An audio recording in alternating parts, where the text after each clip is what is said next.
বিক্ষোভের মুখে অবশেষে কর বৃদ্ধির পরিকল্পনা বাতিলের ঘোষণা দিয়েছেন কেনিয়ার প্রেসিডেন্ট উইলিয়াম রুটো।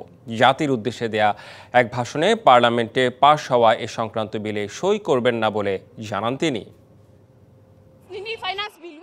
দেশজুড়ে তীব্র প্রতিবাদ বিক্ষোভের মুখে অবশেষে বিতর্কিত অর্থ বিল প্রত্যাহারের ঘোষণা এলো কেনিয়ার প্রেসিডেন্ট উইলিয়াম রুটোর পক্ষ থেকে। নতুন আর্থিক বিল পাশের বিরুদ্ধে রাজধানী নাইরোবিতে তীব্র বিক্ষোভ প্রতিবাদের মুখে অর্থ বিলটিতে সই করবেন না বলে ঘোষণা দেন তিনি। আন্দোলনকারীদের তোপের মুখে রুটি, রান্নার তেল, গাড়ির মালিকানা, আর্থিক লেনদেন সহ কিছু ক্ষেত্রে আরোপ করা শুল্ক বাতিলের নির্দেশ দেন দেশটির প্রেসিডেন্ট। এ নির্দেশের পর গেল বৃহস্পতিবার দেশটির পার্লামেন্টে নতুন অর্থ বিলটি পাশ হয়। নগদের কাছে সব গ্রাহকই প্রিয়, তাই তো সারা দেশে ক্যাশ আউট চার্জ সবচেয়ে কম। তবে এতে আরো ক্ষুব্ধ হয়ে ওঠে বিক্ষোভকারীরা। বেগবান হয় আন্দোলন। বিলটি বাতিল চান কেনিয়া সাধারণ জনগণ। এ সময় প্রেসিডেন্ট উইলিয়াম রুটোর পদত্যাগের দাবিও তোলেন তারা।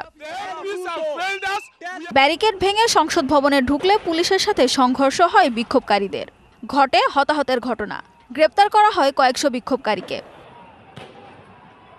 করোনা মহামারী, ইউক্রেন যুদ্ধ ও টানা 2 বছরের খরা ও মুদ্রার অবমূল্যায়ন সহ বেশ কয়েকটি কারণে অর্থনৈতিক ধাক্কা সামাল দিতে হিমশিম খাচ্ছে কেনিয়া।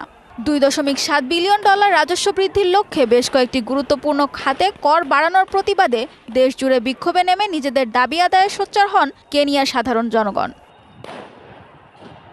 সানজিদা ইসলাম তন্নি, ডিবিসি নিউজ ডেস্ক।